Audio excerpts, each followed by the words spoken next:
मैं अभिनंदन करता हूं हमारे अगले कार्यक्रम के वक्ताओं का, हमारे श्रोतावृंद का, विद्वज्जन का। अब हमने बहुत अच्छा कार्यक्रम सुना रेणु जी पर, साहित्यकार पर, और अब हम बात करेंगे उस वाहन की जिसके माध्यम से साहित्य रचा जाता है, यानी भाषा की। विषय है भारतीय भाषा संवाद, और उसमें हम लोग आज हमारा संदर्भ है तेलुगु और हिंदी भाषा। और मुझे उम्मीद है कि हमारे जो वक्ता डॉक्टर राव मुझे दिख रहे हैं, माणिक्यम्बा जी हैं वहां पर क्या? नमस्कार। हाँ, मैडम हैं वहां पर, और नारायण कुमार जी, और सानिध्य हमारे साथ है अनिल जोशी जी का, जो मुझे लगता है अभी आ जाएंगे। तो आप सब वक्ताओं का बहुत बहुत धन्यवाद। साथियों, आप जानते हैं कि भाषा एक ऐसा उपकरण, एक ऐसा टूल, एक ऐसा साधन हमें हमारे पूर्वजों ने इतने लंबे समय की मेहनत के बाद तैयार करके दिया, जो पूरे संसार को जोड़ने में, पूरे संचार को, पूरे संवाद को आगे बढ़ाने में मदद करता है। लेकिन हमारे वही पूर्वज अगर आज हमें देख रहे होंगे तो वो सोचते होंगे कि हमने इन्हें इतना अच्छा बढ़िया उपकरण दिया, साधन दिया, और ये उसका दुरुपयोग कैसे कर रहे हैं, इसमें राजनीति करते हैं, इसमें लोगों को बांटते हैं, बल्कि ये भाषा तो एक दूसरे को जोड़ने के लिए बनी है। लेकिन उम्मीद है कि अगर वो हमारे मित्र अनिल जोशी जी के प्रयासों को देखते होंगे, जो भाषा को साथ रखने, इकट्ठा रखने, एक दूसरे से सीखने, एक दूसरे के काम आने के कार्यक्रम आयोजित कर रहे हैं, ये कार्यक्रम भी उनके निर्देशन में ही है, तो वे जरूर आश्वस्त होंगे कि बात इतनी नहीं बिगड़ी जितनी की बिगड़ सकती है। साथियों, आज का जो कार्यक्रम है उसका प्रयोजन या उसका उद्देश्य ये है कि हम जिस भाषा परिवेश में रहते हैं, वो भाषा परिवेश बहुत समृद्ध है। उसमें हमारे यहाँ हिंदी के अलावा बहुत भारतीय भाषाएं हैं, इनका समृद्ध साहित्य है, परंपरा है, और उसके साथ ही ऐसे बहुत सारे अवसर हैं जिससे हम एक दूसरे के साथ, एक दूसरे की भाषा से अपनी भाषा को, दूसरों की भाषा को, दूसरे के साहित्य को, संचार को संप्रेषित कर सकते हैं, आगे बढ़ा सकते हैं। इसी उद्देश्य से ये कार्यक्रम रखा गया है, और ये मानकर कि हमारी अधिक भाषाएं एकता में, अनेकता में एकता के सूत्र के माध्यम से हमारा सबसे बड़ा संसाधन है। हमारे साथ आज 4 वक्ता मौजूद हैं। तेलुगु भाषा से प्रोफेसर माणिक्यम्बा जी हैं, मणि जी उनको संक्षेप में कह सकते हैं क्योंकि उनका नाम लेना थोड़ा मुश्किल है हम लोगों के लिए। डॉक्टर राव हैं, नारायण कुमार जी हैं, और अनिल जोशी जी का सानिध्य है। थोड़ा सा परिचय मैं आपको दे दूं। मणि जी ओस्मानिया विश्वविद्यालय से प्रोफेसर और प्रमुख हिंदी विभाग से रिटायर हुई हैं। उन्होंने बहुत लेखन कार्य किया है। उनकी विशेषता है आधुनिक काव्य और तुलनात्मक साहित्य, और गद्य पर भी उनका काम है। उन्हें बहुत पुरस्कार मिल चुके हैं, और उनकी एक प्रमुख काव्य कृति का जो उन्होंने अनुवाद किया है जलगीत का, वो बहुत प्रसिद्ध हुई है। ऐसी माणिक्यम्बा जी हमारे साथ हैं। डॉक्टर राव के बारे में बताऊं तो वो सिंडिकेट बैंक में, डॉक्टर वी वेंकटेश्वर राव पूरा नाम ये है, सिंडिकेट बैंक में वे सहायक महाप्रबंधक के पद से सेवानिवृत्त हुए। उन्होंने बहुत सुंदर पुस्तकें लिखी, संकलित की और लिखी, संपादित की, जैसे हिंदी लिखें, पढ़ें और बोलें, आइए प्रांतीय भाषा में बात करें, आइए प्रांतीय भाषा में बात, ये 2 भागों में है, और शब्दावली पर भी काम किया है। उसके अलावा हमारे साथ मौजूद है नारायण कुमार जी, जो बहुत मेहनती हिंदी सेवी मैं कहूँगा, विदेश मंत्रालय में काम कर चुके हैं, और देश विदेश में रह करके हिंदी की सेवा उन्होंने की है। हम सब उन्हें जानते हैं, बहुत ज़्यादा उनके बारे में बताने की आवश्यकता नहीं है। और अनिल जोशी जी अभी केंद्रीय हिंदी निदेशालय के उपाध्यक्ष का पद उन्होंने संभाला है। ये सब आयोजन और ऐसे बहुत सारे आयोजन उन्होंने किए हैं, और वे भी हिंदी के क्षेत्र में देश विदेश में एक जाना पहचाना नाम है। ऐसे सभी हमारे वक्ताओं का मैं ऐसे स्वागत करता हूँ। हमारे करीब 15 मिनट पुराने पिछले कार्यक्रम वाले लोग खा चुके हैं, तो अब इसका कुछ इस तरह से हम आयोजन करते हैं कि करीब 15 मिनट हम लोग बातचीत के लिए रखेंगे सभी वक्ताओं के लिए, और अगर हमारे पास समय रहता है तो हम उनके बोल लेने के बाद में प्रश्न उत्तर का समय रखेंगे के लिए समय देंगे। और प्रश्न अगर आप चैट बॉक्स में लिखते रहेंगे तो मैं उन्हें पढ़ता रहूंगा, नोट करता रहूंगा, और उनको, क्योंकि कभी कभी दोहराए गए प्रश्न होते हैं, तो एक साथ मिला करके मैं हमारे वक्ताओं के लिए उन्हें प्रस्तुत करूंगा। आप सबका पुनः आभार शामिल होने के लिए। और अब मैं सबसे पहले आमंत्रित करता हूं माणिक्यम्मा जी को कि वे अपना वक्तव्य प्रस्तुत करें। धन्यवाद। नमस्कार अनिल जोशी जी, राजेश कुमार जी, अलका सिन्हा जी, नारायण कुमार जी और अन्य जो भी सदस्य हैं, जो भी सुन रहे हैं, उन सभी को मेरा नमस्कार। अभी किसी ने कहा है, शैलजा जी ने कहा है, उड़ते हैं पंख पखेरु पंख लेकर विशाल आसमान पर, तो कहीं पहुंच जाते हैं। वैसे ही गोदावरी किनारे से उड़कर हिंदी प्रदेश में पहुंच गए।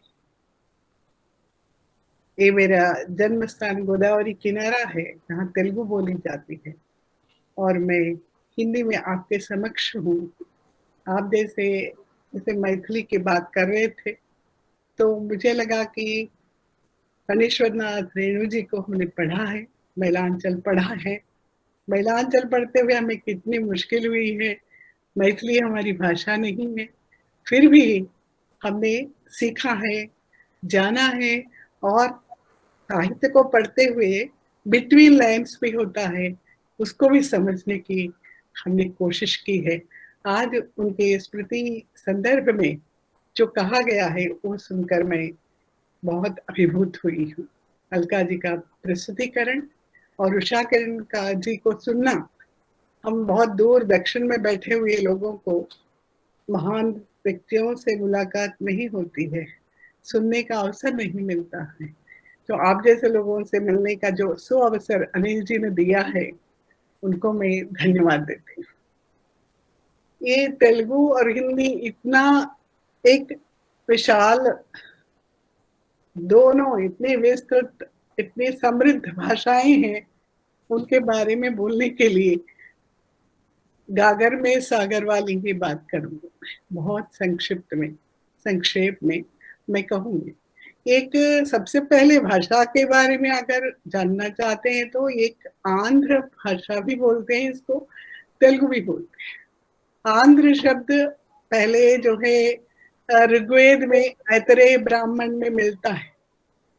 तो पहले जो अनुवाद होता था, जैसे कि श्रीमद् भागवत का हुआ है, महाभारत का हुआ है, नन्नया ने महाभारत का अनुवाद किया, पोतना माते ने श्रीमद् भागवत का अनुवाद किया है संस्कृत से। अनुवाद इन्होंने आजकल का अनुवाद जैसा नहीं, स्वेच्छा अनुवाद था उनका। उन्होंने लिखा है कि हम आंध्रीकरण कर रहे हैं इसको, संस्कृत को आंध्रीकरण।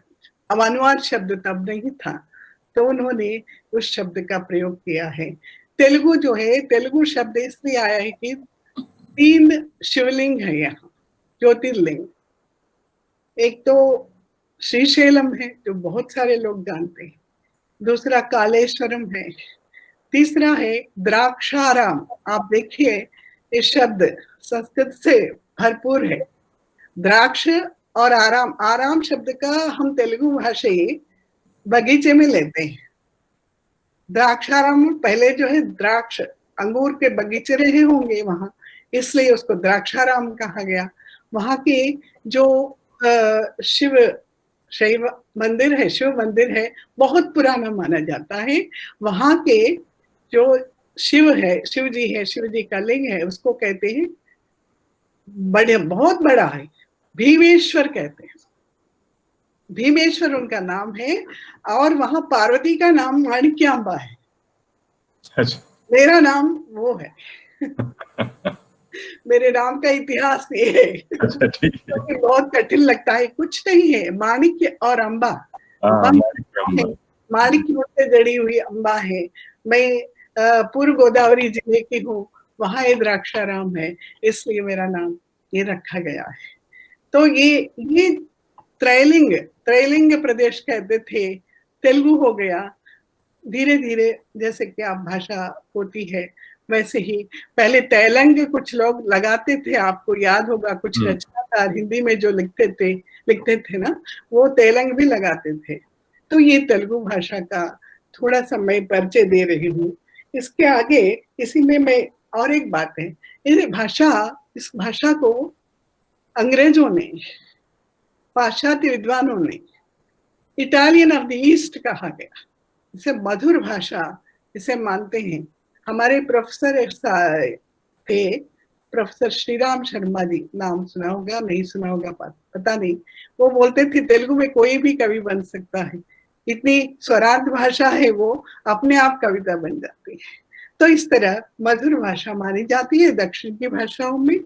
और सबसे बड़ा, जैसे कि अन्य भारतीय भाषाओं के साथ हुआ, तेलुगु के साथ भी ये हुआ कि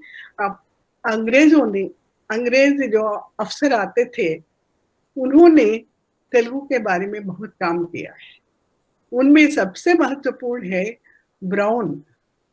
ब्राउन ने निघंटु बनाया, उस तेलुगु में निघंटु कोश को भी बोलते हैं। उन्होंने कोश बनाया तेलुगु से अंग्रेजी के लिए, अंग्रेजी से तेलुगु के लिए नहीं, तेलुगु से अंग्रेजी के लिए कोश बनाया। आज भी वह जो है अपना स्थान महत्वपूर्ण रखता है, वो उसी तरह जो है महत्वपूर्ण माना जाता है। तो ये हुई भाषा की बात। और मैं कुछ बिंदुओं पर, ये भाषा की लिपि के बारे में भी एक बात बता रही हूँ। ब्राह्मी लिपि से ये लिपि उत्पन्न हुई है कहते हैं। और आप अगर भाषाओं की लिपियों को देखते हैं तो ये कन्नड़ के नजदीक रहता है। कन्नड़ और तेलुगु की लिपि मिलती जुलती है और गोल गोल अक्षर होते हैं। आप कभी देखना हुआ तो देख लीजिए। उसके बाद मैं कहूंगी साहित्य के बारे में मैं कुछ कहना चाहती हूँ।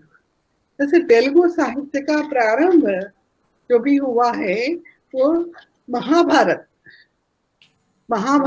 का आंध्रीकरण जो कहा ना मैंने, अनुवाद, जो स्वेच्छा अनुवाद, जहां उन लोगों ने रचना का जो अनुवाद कर रहे थे, उनको जहां लगा उन्होंने उसे विस्तार किया है, जहां संक्षेप करना चाहा है वहां किया है, और बहुत मधुर स्वतंत्र काव्य रचना के रूप में उसको प्रस्तुत किया है। और नन्नया ने कुछ अंश किया है।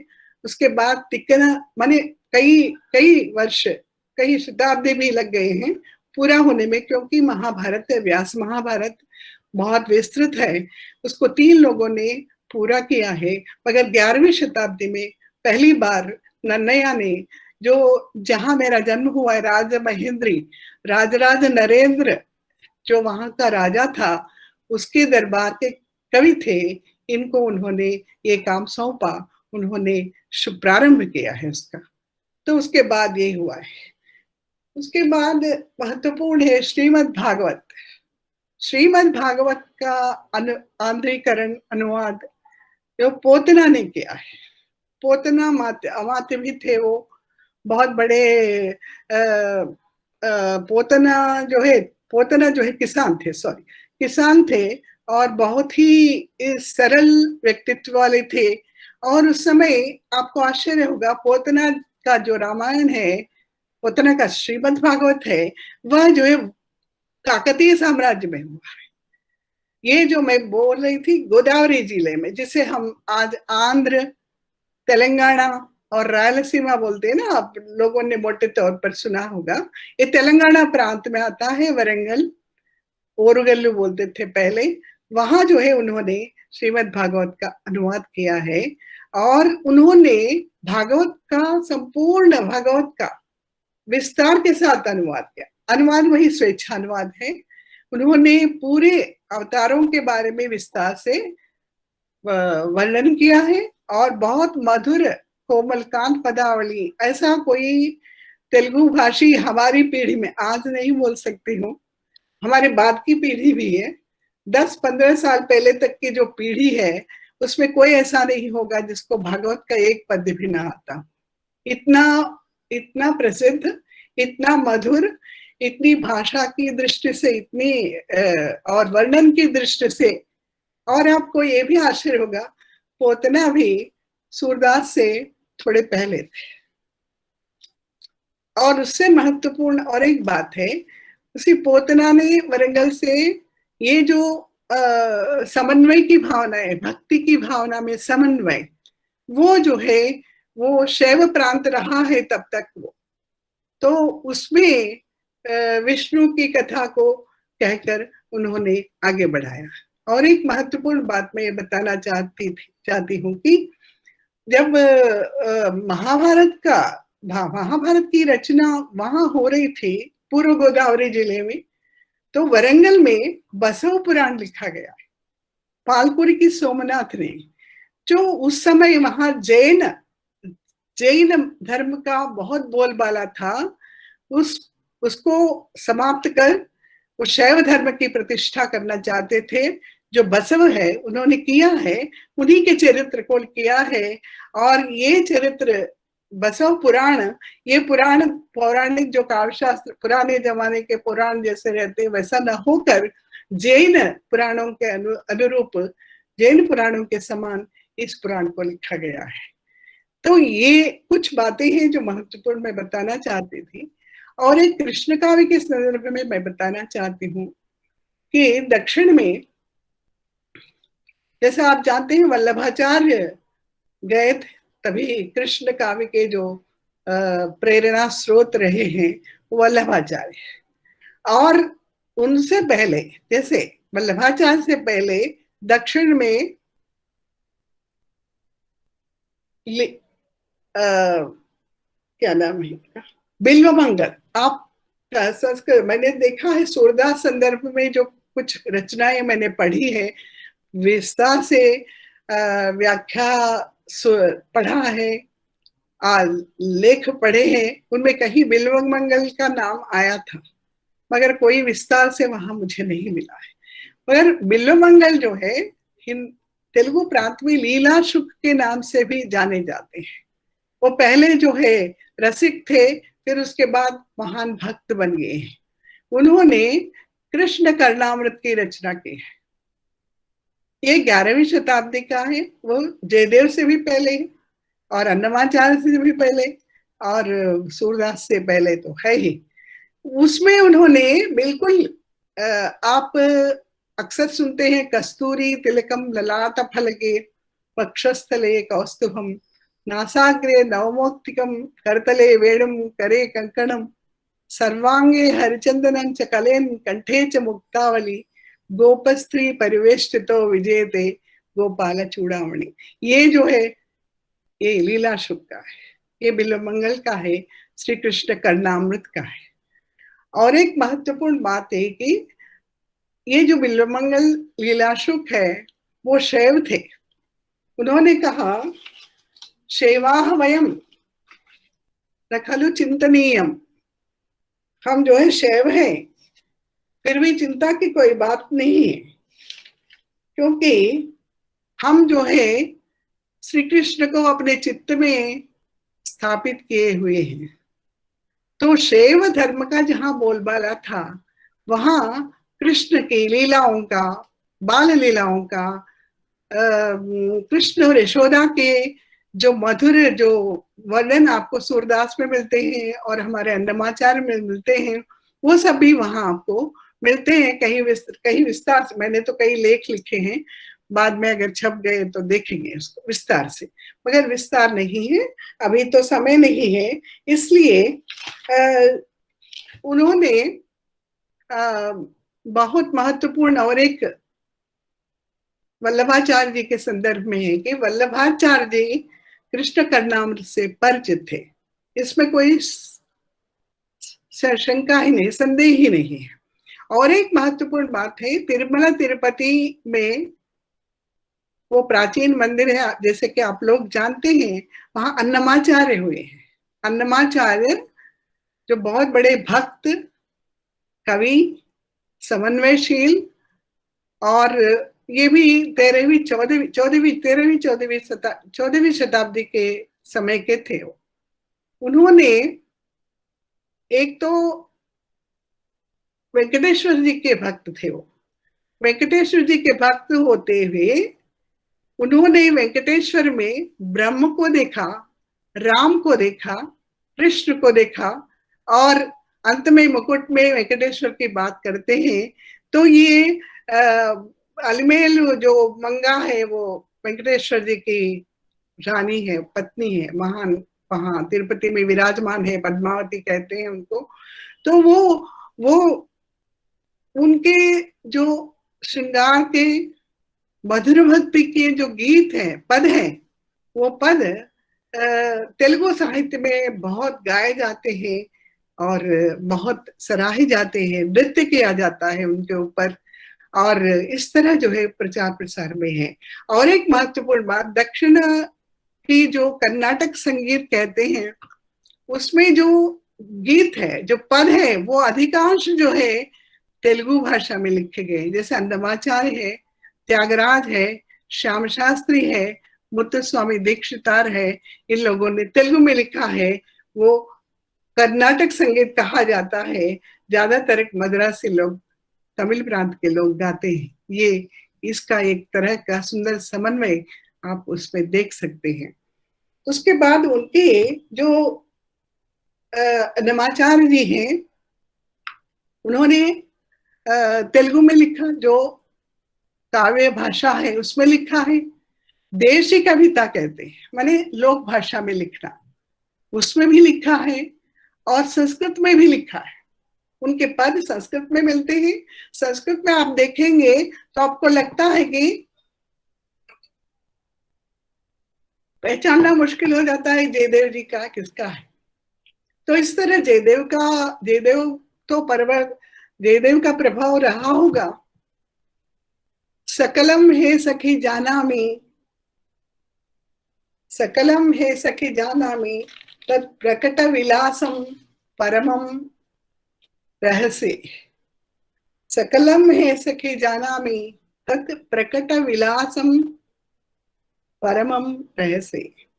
चारु कपोल स्थल करांचित विचारम हे सखी जानामि। देखिए संस्कृत में है ये बिंब जिसे कहते हैं, चारु कपोल स्थल करांचित, ये मुद्रा है। ये जो गाल पर आप हाथ रखकर कोई बैठते हैं, मगर नायिका अगर बैठी है तो वो और सुंदर लगती है। चारु कपोल स्थल करांचित विचारम हे सखी जानामि। तुम कुछ विचार कर रही, सोच रही हो, क्या है? बालाजी के बारे में सोच रही हो, उनके तुम्हारे सुंदर जो मधुर मिलन हुआ उसके बारे में सोच रही हो, ये मैं जानती हूँ। सकलम हे सखी जानामि, सकलम हे सखी जानामि, तत् प्रकट विलासम परमम रहस्य। चारु कपोल स्थल करांचित विचारम हे सखी जानामि। नारायण महिनायक शयनम, नारायण महिनायक शयन, नारायणम अहिनायक शयन। अहिनायक माने शेषनाग, उस पर शयन करने वाले श्रीरमणी, श्रीरमणम चित्ते रहस्य। तुम्हारे श्रीरमण, वो जो शयन करने वाले श्रीरमण है, वेंकटरमण है, तुम्हारे मन में स्थापित हैं, चित्त में बार बार आपको याद आ रहे हैं, ये मुझे समझ में आ गया है, सखी कहती है। ये जो है अन्नमाचार्य जी के। वैसे और एक भी महत्वपूर्ण है, उन्होंने कहा कि ब्रह्म जाति पाति का भेदभाव उन्होंने नहीं माना है। ये मैं कह रही 14वीं शताब्दी के कवि है, भक्त कवि है। उन्होंने कहा कि ब्रह्म मुकुटे पर ब्रह्म मुकुटे, ब्रह्म एक ही है, पर ब्रह्म एक ही है। जो ऊंची जगह पर ब्राह्मण रहता है और नीची जगह पर चांडाल रहता है, दोनों के रहने का रहने की धरती एक ही है और एक बहुत बड़े विशाल पलंग पर सोता है और एक जमीन पर सोता है, दोनों की निद्रा एक ही है। तो इस तरह ब्रह्म एक ही है, अनेक रूपों में, अनेक स्थानों पर, अनेक विधाओं में मिलते हैं, इसलिए ये महत्वपूर्ण है। और एक बात महत्वपूर्ण मैं कहना चाहती हूँ, वल्लभाचार्य जी जैसे बिल्वमंगल लीलाशुक के श्री कृष्ण कर्णामृत रचना से परिचित है, उसी प्रकार अन्नमाचार्य जी की रचनाओं से भी परिचित है। जैसे आप जानते हैं, वल्लभ जी ने पूरी भारत की यात्रा की है, दक्षिण की भी यात्रा की है, 3 बार यात्रा की है, तीनों बार वे तिरुपति गए थे, वहां उनका प्रवचन हुआ है, वहां एक बैठक है उनकी। आज भी वो गुजराती या कृष्ण कल्ट के जो लोग हैं वहां जाकर उसका दर्शन करते हैं। तो मेरा ये ऐसा मैंने अध्ययन किया है, तो बहुत कुछ ये वल्लभाचार्य के द्वारा कृष्ण कर्णामृत का और अन्नमाचार्य के गीतों का प्रभाव कृष्ण भक्ति साहित्य में देखा जा सकता है। कई जगह कृष्ण कर्णामृत के कई अनुवाद मिलते हैं। अनुवाद उन लोगों ने नहीं किया है क्योंकि वो तेलुगु नहीं जानते हैं, संस्कृत का बहुत दूर रचना है, उनको पता नहीं है। मगर वल्लभाचार्य जी ने कहा होगा, वल्लभाचार्य जी के प्रवचनों में सुना होगा, उन्होंने अपनी कल्पना से उसको और अधिक सुंदर बनाते हुए और रचना की है। जैसे आप जानते हैं ना, तुलसीदास की एक पंक्ति है, कुछ पंक्तियां हैं, जैसे भले बने हो नाथ धनुष बाण, तुलसी मस्तक तब न वही धनुष बाण ले हाथ, है ना एक, उसका बिल्कुल उल्टा है। ये जो कृष्ण कर्णामृत में लीला शुक्ति ने लिखा है, तुम जो अगर श्लोक मिलता है तो देख सुना दे। विहाय, ये कृष्ण कर्णामृत का है, विहाय कोदंड शरौ मुहूर्तम, विहाय कोदंड शरौ मुहूर्तम, गृहाण पाणो मणिचारु वेणु, गृहाण पाणो मणिचारु वेणु, मयूर बर्हंच निजोत्तमांगे, मयूर बर्हंच निजोत्तमांगे, सीतापदे त्वां प्रणमामि पश्चात, त्वां प्रणमामि पश्चात। अब यहाँ जो है राम की मूर्ति है तो उसको कृष्ण बनने के लिए कह रहे हैं। ये लीलाशक के कृष्ण कर्णामृत में ये जो है ये मिलता है। तो ये कई प्रभाव, कई तरह के प्रभाव, ऐसा नहीं कि दक्षिण और उत्तर बहुत दूर नहीं थे, कभी भी बहुत सारा आना जाना होता था और बहुत ज्यादा प्रभाव आपस में होता था। उसकी एक वाहिका होती थी, पुराने जमाने में संस्कृत थी, आज वो हिंदी है।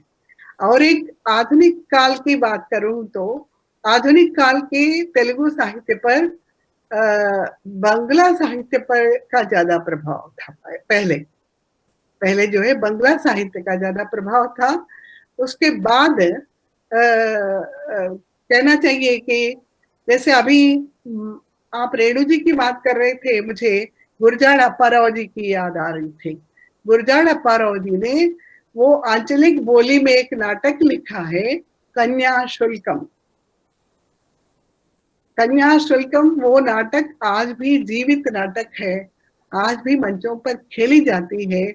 उसमें मानव स्वभाव का इतना सुंदर एक कहना चाहिए कि जिस तरह का धन लालसा होती है, उस जमाने की धन लालसा, इस प्रकार बाल विवाह है, वे विधवा समस्या है, वेश्या समस्या है, अंग्रेजी लोगों का शासन है, इन सबको मिलाकर उन्होंने बहुत अद्भुत नाटक की रचना की है जो कन्या शुल्कम है। वो गुरजाड़ अप्पाराव जी है। और वीरेश लिंगम जी के बारे में आप सब लोग ज्यादा जानते हैं।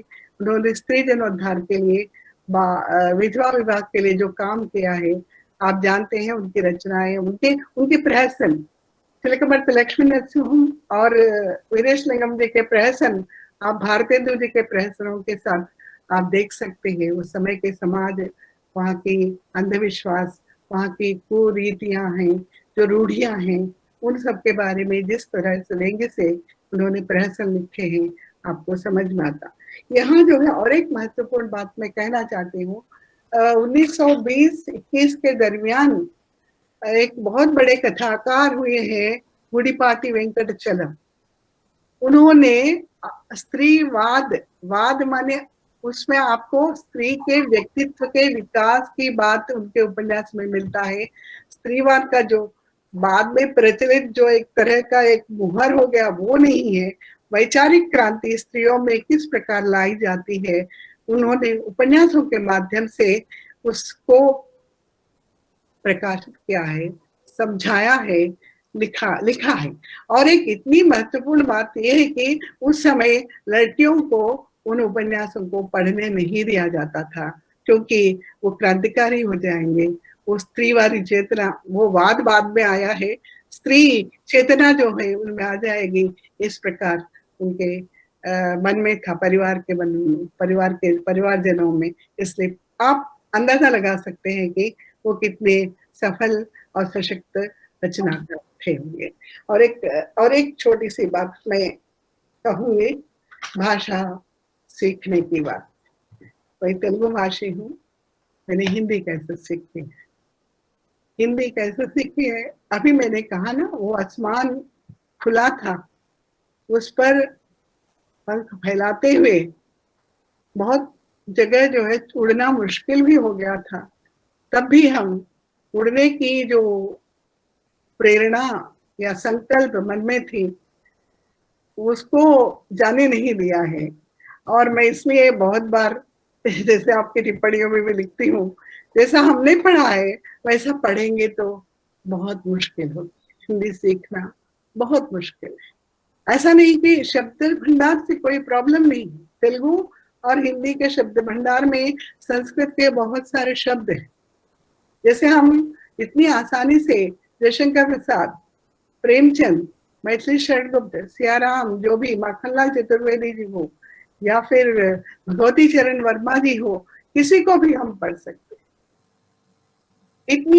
इतनी अच्छी हिंदी, जैसे भारत के लिए जो हिंदी उन्होंने चुनी है, वो तो जैसे कि आप जानते हैं प्रेमचंद जी जो काशी और बनारस, जैसे कि प्रसाद भी अगर चाहते तो वो भी भोजपुरी में लिखते थे, मगर उनके सामने संपूर्ण भारत था। संपूर्ण भारत के लोग समझे, संपूर्ण भारत एक हो, इस दृष्टि से उन्होंने जिस हिंदी में लिखा है वो हिंदी हम आसानी से समझ सकते हैं। हिंदी सीखना अलग बात है, हिंदी बोलना अलग बात है। मैं जो बोल रही हूँ, आपके जो मातृभाषा वाले लोग हैं उनको कैसा लग रहा मुझे पता नहीं है, मगर यहाँ तक पहुंचने के लिए इस तरह का माने लगन चाहिए, इतना लंबा लगन, इतनी लंबी यात्रा करके कोई पहुंचे, बहुत मुश्किल होता है। इसलिए पाठ्यक्रम की दृष्टि से मैं समझती हूँ थोड़ा सा उसमें लचीलापन हो, और ऐसा नहीं कि साहित्य पढ़ाते जा रहे हैं आप, साहित्य। मैंने जो जितना पाठ्यक्रम बोर्ड में मैं भी रह सकती थी, मैं इत्तेफाक है कि मैं कभी नहीं थी। उसमें क्या होता है, कई लोगों के एक विचार होने से कोई पाठ्यक्रम बन सकता है, एक अकेले से कुछ नहीं होता है। कुछ साहित्य हो, कुछ भाषा परक हो। मैंने 2-3 बार ऐसा हुआ कि मैं एमए पढ़ाती थी, एमफिल पढ़ाती थी। एमए की कक्षा में किसी लड़की ने का प्रयोग गलत किया है, तो मैंने कहा मातृभाषा है तुम्हारी, तुम क्यों ने का गलत प्रयोग कर रही है? तो उससे मैंने पूछा कि ने का प्रत्यय कब करते हैं? उसने नहीं बताया, उसको मालूम नहीं है, क्योंकि वो मातृभाषा है, उसको जहाँ करना है कर देती है, जहाँ नहीं करना है नहीं करती है, कभी गलती से कर भी देती है। तो मैंने फिर पूरे क्लास से पूछा तो बहुत सारे लोगों को बिल्कुल सबको नहीं मालूम था। तो मैंने थोड़ा पढ़ाना शुरू किया, फिर उन लोगों ने, बच्चों ने, छात्रों ने कहा कि आप 2-3 क्लास और लीजिए। 2-3 क्लास मैंने एमए की कक्षा में नए प्रत्यय को लिया है। वैसे का के की ये कहाँ लगाना है, इसके लिए मैंने कई बार कहा, शांति निकेतन में मेरा व्याख्यान 2-3 बार हुए हैं, मैं वहां भी मैंने कहा कि हिंदी भाषियों का एक कर्तव्य है कि हिंदी कैसे सिखाएं उनको, जैसे कि एक्सरसाइज जो अभ्यास होता है अंग्रेजी में, जिससे आसानी से सीखते हैं। अभ्यास के कारण हर पाठ के बाद अभ्यास होता है, उसमें एक्सरसाइज देते हैं। पूरे पढ़ते पढ़ते एक भाषा पर उसका अधिकार हो जाता है। यहाँ आप पाठ्यक्रम में देखिए, आप कबीर का एक दोहा दे देंगे, वो देंगे लाली मेरे लाल की, देखूं तित लाल, बस सब लाल लाल है, बस कुछ भी समझ में नहीं आ रहा है। छात्र की योग्यता और उसकी स्थिति, उसको समझने की, ऐसा नहीं कि कबीर के पास अनंत दोहा, बिल्कुल दोहों का भंडार है, जिसमें से आप चुनकर सर के अनुरूप दे सकते हैं। तो वो बात बहुत कम देखी जाती है। और एक बात ये कि जो ये मैं और उच्चारण की बात है, उच्चारण मैं भी कभी कभी, इसमें बहुत सारे उच्चारण मेरे अलग हो सकते हैं क्योंकि मैं बिल्कुल दक्षिण की हूँ, मुझे इसके लिए चिंता भी नहीं है। भाषा जो है आपको, आपके पास मेरे विचारों को पहुंचाने के लिए, मेरे उच्चारण के क्वालिफिकेशन के लिए नहीं है। इसलिए उच्चारण को जहां तक हो सके हम जो है उसकी सहजता को, वो भाषा का जो उच्चारण है उसको हम सीखें, सिखाएं। सिखाने के लिए भी बहुत जरूरी होता है। और मैं आपको ये भी बताती हूँ कि मैं जब सेमिनार पहले यूनिवर्सिटी में ज्वाइन होने के बाद जब सेमिनार जाती थी, मैं पहले अपना आलेख रिकॉर्ड करती थी। मैं अपना आलेख रिकॉर्ड करके सुनती थी कि मेरे पास कहाँ गलतियां आ रही हैं, उसको शुद्ध करने की कोशिश करती थी। इस तरह करते करते इतना जो है धैर्य, इतना साहस और इतनी भाषा के पीछे इतना मोह होना चाहिए, तभी ये हो सकता है। तो इसलिए मेरे सब विनम्र प्रार्थना है, आप बड़े लोग हैं यहाँ, आप सब लोगों से कि पाठ्यक्रम के स्तर पर भी आप इसको ध्यान रखें। और इस तरह जो है इस भाषा को, भाषा इतनी मधुर है। और एक बात बता दूं मैं, आप आंध्र में हिंदी का कोई विरोध नहीं है। बहुत जमाने से मैंने अपने 7-8 साल की उम्र में, मेरे बड़े भाई, मेरी बड़ी बहन हिंदी पढ़ते थे, हालांकि उनकी जीविका वो नहीं है, हिंदी पढ़ा है उन्होंने। वो पढ़ते पढ़ते दिवस का अवसान समीप था, गगन था कुछ लोहित हो चला, तरुशिखा पर थी अब राजती, कमलिनी कुल वल्लभ की प्रभा, पढ़ा है। वो मैं 8 साल 9 साल की उम्र में मैं पढ़ के सुनाती थी।